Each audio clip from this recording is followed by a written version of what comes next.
आइए सुनिए, देखिए, समझिए सनातन सत्य। जैसी दृष्टि वैसी सृष्टि, दृष्टि विज्ञान। कुदरत, कुदरती रचना एवं कुदरत के कानून से शाश्वत सुख की प्राप्ति।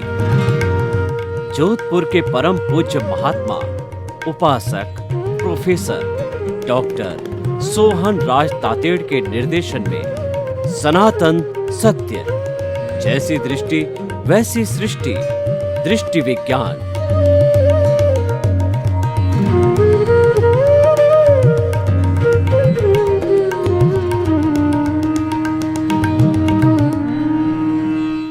स्वामी जी, रोज़मर्रा की ज़िंदगी में हम देखते हैं कि दो तरह की स्थितियां होती है।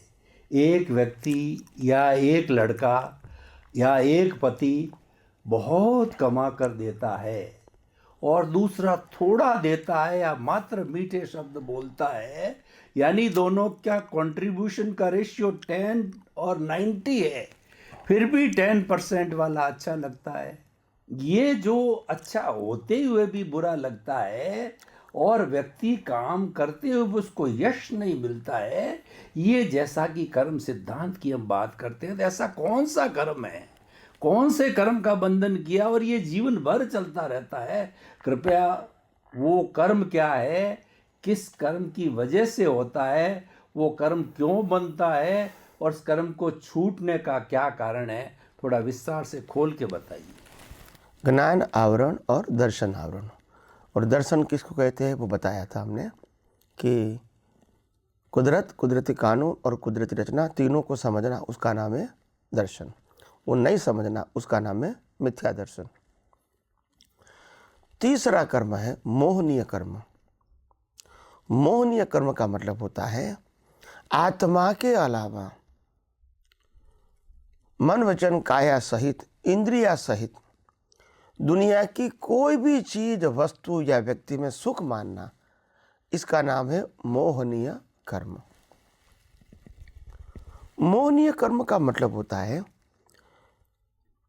विनाशी चीजों में, जड़ चीजों में सुख जैसा कुछ हो सकता है, वो व्यवहार चलाने के लिए, जीवन चलाने के लिए हो सकता है। सुख कहां से होगा? कोई जड़ की अवस्था में सुख हो सकता है? नहीं, सोचने की बात है। लक्ष्मी है, खाने पीने का सामान है, शरीर है, कपड़े हैं, गोल्ड सिल्वर डायमंड है, ट्रांसपोर्टेशन का साधन है, सत्ता है, संपत्ति है, संबंध है। क्या यह सब जड़ नहीं है? और जड़ के अंदर सुख की अनुभूति करना, जड़ के अंदर ही सुख मानना क्या शक्य है? क्या जड़ का स्वभाव या जड़ की अवस्था का स्वभाव सुख देना हो सकता है? तो बात यह है, सुख केवल, और वो भी शाश्वत या तो सनातन सुख, वो केवल आत्मा में ही है। बाकी बाहर की दुनिया में जो हमको सुख लगता है, ये हमारी मान्यता है। आपको जो सुख लगता है, दूसरे को वो बंधन लगता है। आपको जिसमें से आनंद आता है, वही चीज में दूसरे को दुख होता है। ये तो सब अपनी अपनी मान्यता है। ये कोई सनातन सत्य थोड़ी है। तो कहने का मतलब ये है कि सुख दुख हमारी कल्पना है। सुख केवल आत्मा का स्वभाव है और दुनिया के अंदर इंद्रियों के माध्यम से, साधन, संपत्ति, संबंध और सत्ता के माध्यम से हमको सुख दुख मिलता है, ये भ्रांति है, 100% भ्रांति है। ये संसार इंसान के लिए, जीवों के लिए कर्मों की भुगतान का साधन मात्र है, सुख दुख की भुगतान का साधन नहीं है। ये हमारा लेबल है कि इसको सुख मानो, इसको दुख मानो। एक गरीब व्यक्ति जो मंदिर के बाहर खड़ा है, इनको मैं 5 रुपया दूंगा तो उनके लिए सुख है। वही मंदिर के बाहर कोई BMW लेकर आएगा, उतरेगा, उसको मैं 5 रुपया दूंगा, तो उनके लिए दुख या तो अपमान है। तो ये तो मान्यता है। एक कहता है मेरी शादी नहीं हुई इसीलिए मैं दुखी हूं, एक कहता है हो गई इसीलिए मैं दुखी हूं, एक कहता है मेरा बच्चा नहीं है इसलिए मैं दुखी हूं, एक कहता है मेरे को बच्चा है इसलिए मैं दुखी हूं। तो आखिर सबकी अपनी अपनी मान्यता है। एक कहता है मेरे पास बहुत पैसा है इसलिए मैं सुखी हूं, दूसरा कहता है पैसा ही तो राग द्वेष का कारण है, इसके त्याग में ही सुख है। तो ये सबकी अपनी अपनी क्या है? मान्यता। ये कोई सनातन सत्य है? नहीं है। कुदरत तो साफ बोलती है कि मैंने इस दुनिया के अंदर सुख और दुख जैसी चीज रखी ही नहीं है। मेरा एक ही काम है, कर्मों की भुगतान, जो कर्म किया इसके भुगतान देना, और बाकी पूरी सृष्टि को मेंटेन करना, चलाना। उसमें सुख दुख सब्जेक्ट वो कुदरत का है ही नहीं, था भी नहीं और होगा भी नहीं। तो ये मोहनीय कर्म समझ में आ गया आपका। मोहनीय कर्म का मतलब होता है आत्मा के अलावा, आत्मा में ही सुख है मगर आत्मा के अलावा और कोई भी चीज में सुख मानना, वो मोहनीय कर्म का कारण है। और इसीलिए हम राग द्वेष करते हैं, मालिकी भाव करते हैं, कर्ता भाव करते हैं, व्यक्ति या वस्तु के प्रति या मनोवचन काय की क्रिया के प्रति। उसके अलावा जो चौथा कर्म है अंतराय कर्म। अंतराय कर्म का मतलब होता है आत्मा होते हुए, आत्मा की अनंत शक्तियां होते हुए भी हम इसका अनुभव नहीं कर पाते हैं। यह अंतराय कर्म है। अनंत ज्ञान, अनंत दर्शन, अनंत सुख, अनंत शक्ति, अविनाशी पद, देखने का, जानने का स्वभाव, स्व पर प्रकाशक और परमानेंट होना, ये सब आत्मा का स्वभाव है। मगर इसको हम अनुभव नहीं कर पाते, क्योंकि हमारे पास मिथ्या ज्ञान, मिथ्या दर्शन, मोहनीय कर्म का अज्ञान पड़ा है इन बिटवीन। और यह ज्ञान के माध्यम से हमारा अंतर आत्मा के साथ बना ही रहता है, कभी खत्म होता नहीं है। जहाँ तक अज्ञान नहीं निकलेगा वहाँ तक अंतराय कर्म को खत्म होने की संभावना ही नहीं है। तो ये चार कर्म जो है, घाती कर्म का चार प्रकार जो मैंने बताया, ज्ञान आवरण, दर्शन आवरण, मोहनी और अंतराय कर्म, ये चार प्रकार के जो कर्म हैं वो आत्मा की अनंत शक्तियों को घात करता है, आत्मा की अनुभूतियों को घात करता है, आत्मा के अविनाशी पद को वो घात करता है। ऐसी चार शक्तियाँ हमको अज्ञानता के रूप में जो मिली है, इसको मिटाना पड़ेगा। और मिटाने के लिए मैंने कहा हमको कुदरती कानून और कुदरती रचना का ज्ञान होना सैद्धांतिक रूप से आवश्यक है। उसके अलावा जो चार अघाती कर्म है, अघाती कर्म का मतलब होता है जो कर्मचार्य किया है इसकी भुगतान करनी ही पड़ेगी, चाहे आप अज्ञानी हो, ज्ञानी हो, विज्ञानी हो या केवल ज्ञानी हो, सभी को अघाती कर्मों की भुगतान कंपलसरी है। क्योंकि अघाती कर्म है वो आत्मा से कोई कंसर्न नहीं रखता है और आत्मा की शक्तियों को आवृत भी नहीं करता है। मगर अज्ञानी या केवल ज्ञानी सभी जीवों को जो कर्म बने हुए हैं, जो लेकर आए हैं, इसकी भुगतान कंपलसरी है, ऑप्शन नहीं है। ये चार प्रकार के कर्म है, नाम कर्म, गोत्र कर्म, वेदनीय कर्म और आयुष्य कर्म।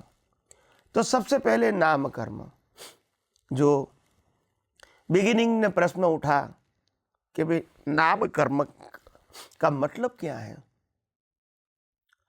यश और अपयश, और नाम कर्म से ही हमारा पूरा जीवन पाप पुण्य का, कर्म के फलों का जुड़ा हुआ है।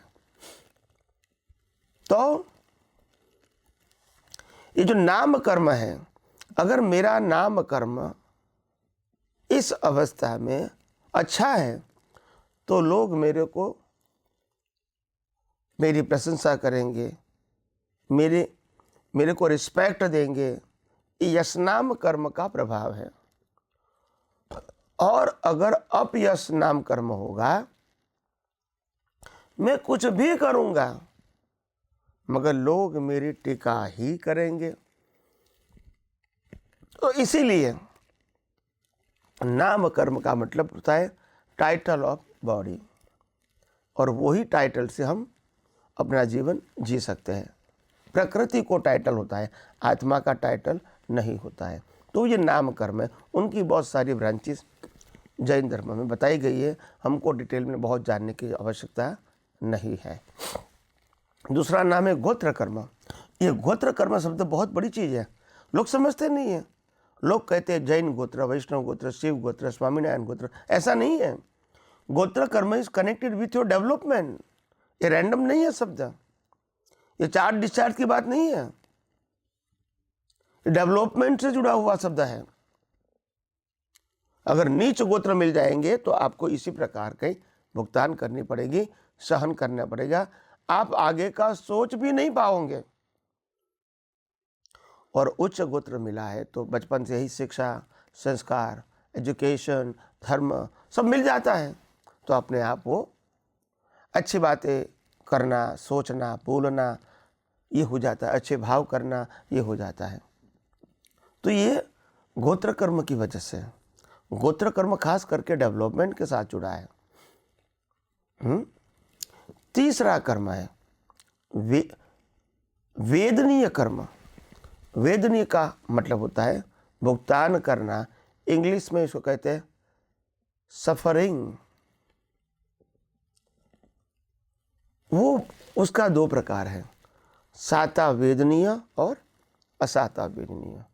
जो साता वेदनीय का मतलब होता है आप जो कुछ भुगतान करोगे वो आपको अच्छा लगेगा, मन को, तन को अच्छा लगेगा, आपकी भावनाओं को अच्छा लगेगा, वो साता वेदनीय है।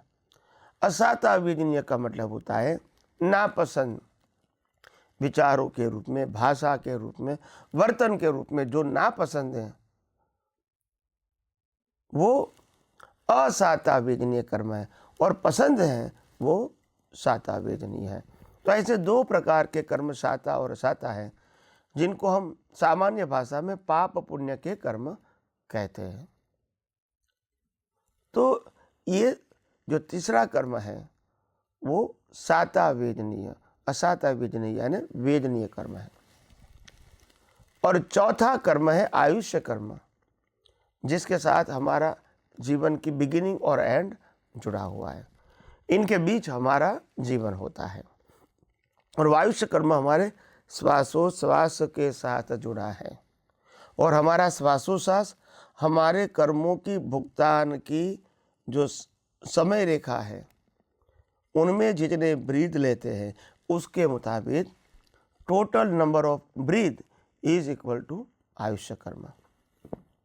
यानी ये आयुष्य कर्म सिर्फ कर्मों के भुगतान के लिए ही है, और जैसे कर्म खत्म हो जाएगा, श्वास बंद हो जाएगा और आपका आयुष्य कर्म खत्म हो जाएगा।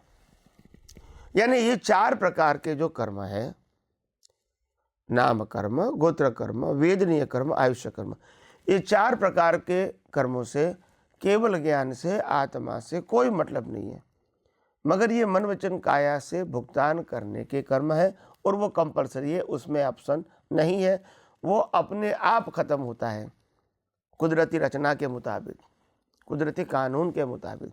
इसको ख़त्म करने के लिए कोई प्रयास की ज़रूरत नहीं है। जब आप पैदा हुआ तो मरना ही है, चॉइस नहीं है आपको, कब मरना है, कहाँ मरना है, कैसे मरना है, नो चॉइस। उसके बाद कब जीना है, कहाँ जीना है, कैसा जीना है, नो चॉइस। क्या सोचना, क्या बोलना, क्या करना, नो चॉइस। और इसीलिए ये चार कर्म जो है, चार प्रकार के जो कर्म है, नाम कर्म, गोत्र कर्म, वेदनीय, आयुष्य कर्म, इसका एक नाम है अघाती कर्म। वो भुगतान के लिए है, इससे आत्मा और केवल ज्ञान से कोई मतलब नहीं है। इसीलिए मैंने 8 कर्मों की बात बता दिया विस्तार से। तो ये 8 प्रकार के कर्मों से ही हमारा जन्म मरण होता है। पहले 4 कर्मों को घाती कर्म बोलते हैं। अगर इसका घात हो जाता है और नाश हो जाता है तो इसको कहते हैं केवल ज्ञान। और दूसरे 4 अघाती कर्म का नाश होना घाती कर्म के नाश होने के बाद अघाती कर्म का नाश होना, उसका नाम है मोक्ष। और घाती कर्मों के अलावा जो अघाती कर्म का नाश होना, उसका नाम है पुनर्जन्म। तो ऐसे बनता ही रहेगा। तो मैंने विस्तार से आपको 8 प्रकार के कर्मों को समझाने की कोशिश किया है। स्वामी जी, दादा भगवान ने जब ज्ञान दिया तब 5 आज्ञा दी और कहा कि ये सुरक्षा कवच है। अगर 5 आप आज्ञा का पालन निरंतर करते रहोगे और आपकी प्रतीति जागृति अनुभव में बराबर रहोगे तो दादा भगवान ने कहा कि आपका मोक्ष निश्चित है। तो मैंने इस 5 आज्ञा पे बहुत गहराई से आपकी तरह शोध किया और जैन दर्शन को मैंने जब पढ़ा तो मुझे मालूम पड़ा कि सम्यक दर्शन ज्ञान चारित्राणी मोक्ष मार्ग।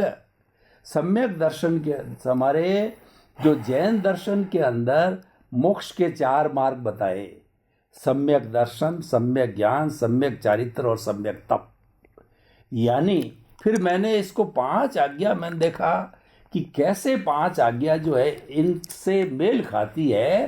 तो मैंने अनुभव किया कि जो पहली 2 आज्ञा है रियल व्यू और रिलेटिव व्यू है, ये सम्यक दर्शन से जुड़ी हुई है। यानी हम रियल रिलेटिव जड़ चेतन का भेद विज्ञान कर लेते हैं तो हम सम्यक दर्शन की स्थिति को प्राप्त कर सकते हैं। जो है ये तो मेरे शब्द है, क्योंकि भाव तो भाव ही होते हैं, शब्दों के अंदर पूरे भाव स्पष्ट नहीं होते हैं, सीमा है शब्दों की। तो आप भी कृपया इसको दृष्टि विज्ञान, इसको जो है आपके अध्यात्म विज्ञान के एंगल से बताइए, क्योंकि बहुत सुंदर 5 आज्ञा बड़ी अभिभूत करने वाली है। ज्ञानी पुरुष दादा भगवान की 5 आज्ञा, रिलेटिव, रियल, जगत नियंता व्यवस्थित शक्ति, चौथी फाइलों का संभाव से निपटारा करना और 5वीं आज्ञा शुद्धात्मा के वही खाते में रकम जमा करना। ये 5 आज्ञा ज्ञानी पुरुष ने ज्ञान दृष्टि देने के बाद पुरुषार्थ के रूप में दिया। मैं समझता हूँ ये आज्ञा को देने का संयोग ज्ञानी पुरुष को क्यों आया। जब आपको बता दिया कि आप शुद्धात्मा हैं और बाकी सब व्यवस्थित है, जिसको मैं कुदरती रचना बोलता हूँ, और यही दृष्टि का ज्ञान और दर्शन का उपयोग करें, और सुख आत्मा का स्वभाव है, दुनिया में नहीं है, तो मिथ्या ज्ञान, मिथ्या दर्शन, मोहिनी कर्म, तीनों को नाश करने का सिंपल रास्ता है। मगर ये विस्तार से उनको इसीलिए बताना पड़ा, आज्ञा के रूप में, सत साधन के रूप में, संभाव से निपटारा करने के रूप में बताना पड़ा, क्योंकि उस जमाने के लोग इतने आध्यात्मिक विज्ञान को या तो अक्रम विज्ञान को विज्ञान की तरह समझने में सक्षम नहीं थे।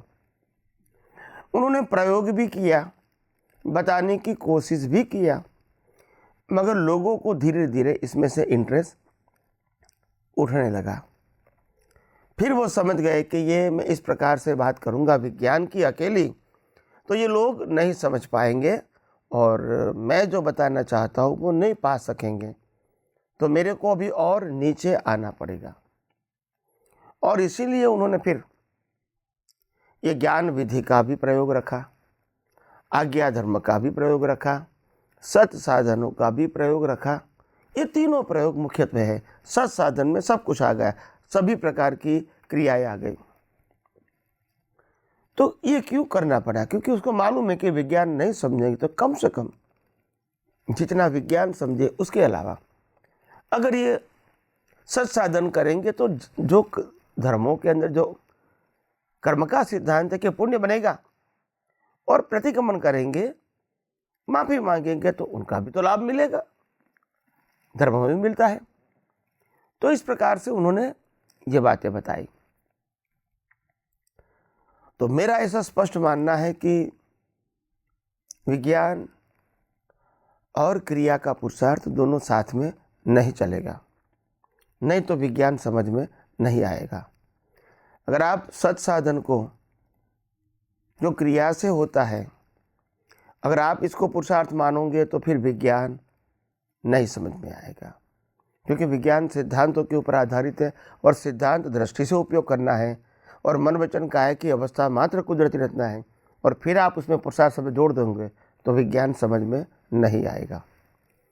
मगर आपका जो मूल प्रश्न है, ये 5 आज्ञा को छोड़ के, कि मैंने 5 आज्ञा को जैन धर्म की जो 4 बातें हैं, जैन धर्म के अंदर जो 4 बातें बताई है, सम्यक ज्ञान, सम्यक दर्शन, सम्यक चारित्र और सम्यक तप, किस प्रकार से यह आध्यात्म विज्ञान के साथ जुड़ी जाए। तो ये जोड़ना सरल है।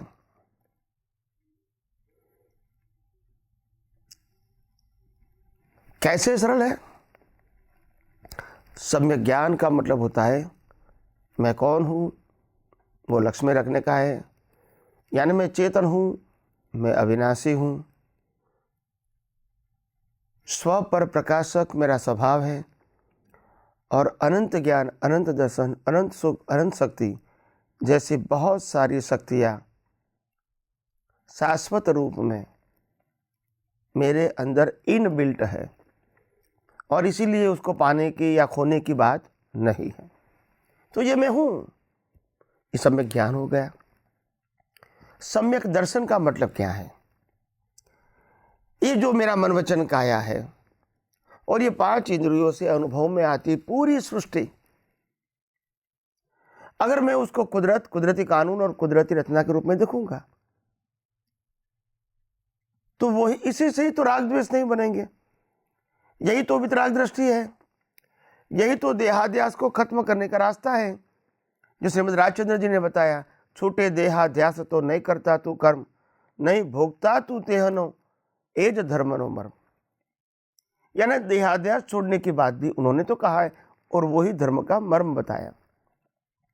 और यहाँ जब कुदरत, कुदरती कानून और कुदरती रचना समझते हैं, तो न मन वचन काया आपका है, न मन वचन काया की अवस्था आपकी है, न मन वचन काया को चलाने वाले आप हैं, न मन वचन काया को भुगतान करने वाले आप हैं, और ना ही बाहर की जो दुनिया दिखती है, इसका कोई भी व्यक्ति संचालक नहीं है। इसीलिए मालिक भी नहीं है और कर्ता भी नहीं है, और इसीलिए रिस्पॉन्सिबल भी नहीं है। न ये मन वचन काया रिस्पॉन्सिबल है, न दुनिया के कोई भी व्यक्ति का मन वचन काया जो भी होता है उसमें रिस्पॉन्सिबल नहीं है। तो ये दर्शन के रूप में समझ में आना, पहले ज्ञान प्लस दर्शन, ये पहला 2 पुरुषार्थ इंपॉर्टेंट है, ज्ञान एंड दर्शन। उसके बाद आता है चारित्र। चारित्र का मतलब होता है एक्सपीरियंस। चारित्र का मतलब होता है मन वचन काया की क्रिया नहीं, 5 महाव्रत नहीं। चारित्र का मतलब होता है अनुभूति। जो ज्ञान, सम्यक ज्ञान और सम्यक दर्शन का उपयोग करके हमने जो कैपिटल प्राप्त किया, वो है हमारा सम्यक चारित्र। ये अनुभूति की बात है, ये फिजिकल बातें नहीं है, ये स्पीच, थॉट और एक्शन की बात नहीं है, अनुभूति की बात है। इनको सम्यक चारित्र कहते हैं। मगर हमारे पास ज्ञान दर्शन तो है, मगर उसकी स्ट्रेंथ नहीं है कि ऑन द स्पॉट यूज करें और तुरंत चारित्र बन जाए, वितराग दृष्टि हो जाए। ऐसी स्ट्रेंथ हमारे पास नहीं है, क्योंकि ये विज्ञान हमने पाया है। अभी अनुभव के मार्ग में आगे जाना हमको बहुत कुछ बाकी है।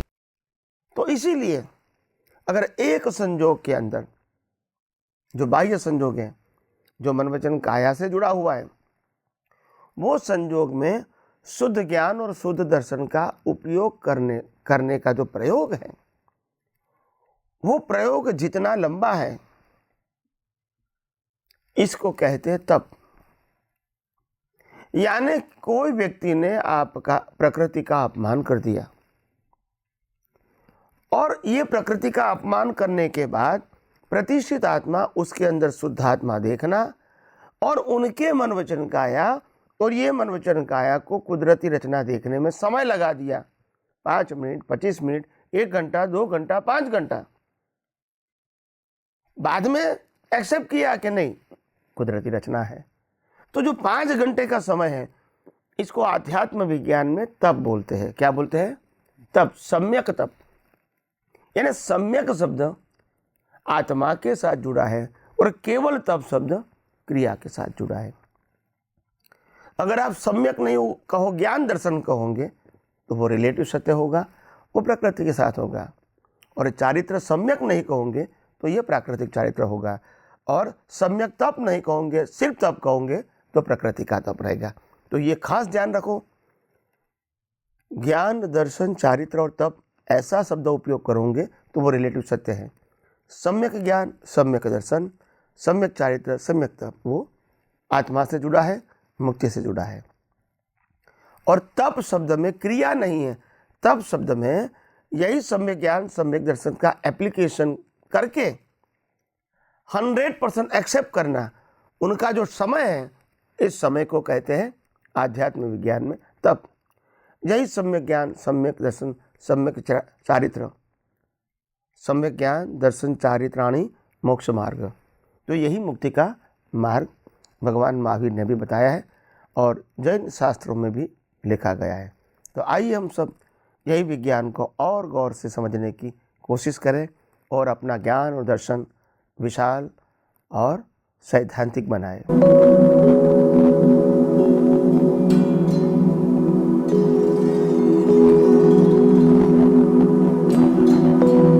एक ऐसा अंतर्राष्ट्रीय ख्याति प्राप्त मानव जो गुरु प्रेरणा से पिछले 20 वर्षों से वानप्रस्थ जीवन जीते हुए 24 घंटे मानवता की सेवा में संलग्न है। एक ऐसा मानव जो अभी राष्ट्रीय, अंतर्राष्ट्रीय टीवी चैनलों पर 7,500 एपिसोड के माध्यम से सनातन सत्य, आत्मविज्ञान एवं पुनरुत्थान, व्यवहार एवं निश्चय जगत के जीवनोपयोगी विषयों पर हृदय स्पर्शी प्रवचन कर चुका है। उस मानव का नाम है महात्मा उपासक प्रोफेसर डॉक्टर सोहन राज तातेड़। प्रोफेसर तातेड़ द्वारा योग, दर्शन, शिक्षा विषयों पर रचित पीएचडी स्तर के 250 शोध ग्रंथ भारत के 100 प्रतिष्ठित विश्वविद्यालयों में शोधार्थी पढ़ रहे हैं तथा वे सभी शोध ग्रंथ वहां की सेंट्रल लाइब्रेरियों में उपलब्ध हैं। महात्मा सोहन राज ने अभी तक हजारों स्कूलों, कॉलेजों, विश्वविद्यालयों एवं संस्थाओं में सेमिनार, वर्कशॉप, कैंप लगाकर लाखों विद्यार्थियों को योग, दर्शन, शिक्षा का प्रशिक्षण देकर उन्हें सुसंस्कारित किया।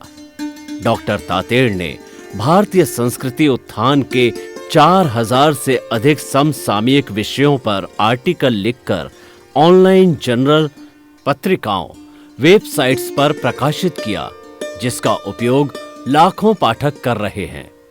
उपासक तातेड़ के 5000 से अधिक आज का सुविचार, आज का शुभ संदेश, आज का मंगल भावना योग आदि चिंतन websites, Twitter, blogger, Facebook, YouTube माध्यमों से लाखों लोग अपना जीवन निर्माण कर रहे हैं। मानवता के मसीहा ऐसे महामानव महात्मा सोहन राज तातेड़ के प्रोफाइल को अभी तक विश्व के 20 लाख दर्शक यूट्यूब पर, 12 लाख गूगल पर एवं लाखों दर्शक फेसबुक, ब्लॉगर, ट्विटर और इंस्टाग्राम पर देख चुके हैं।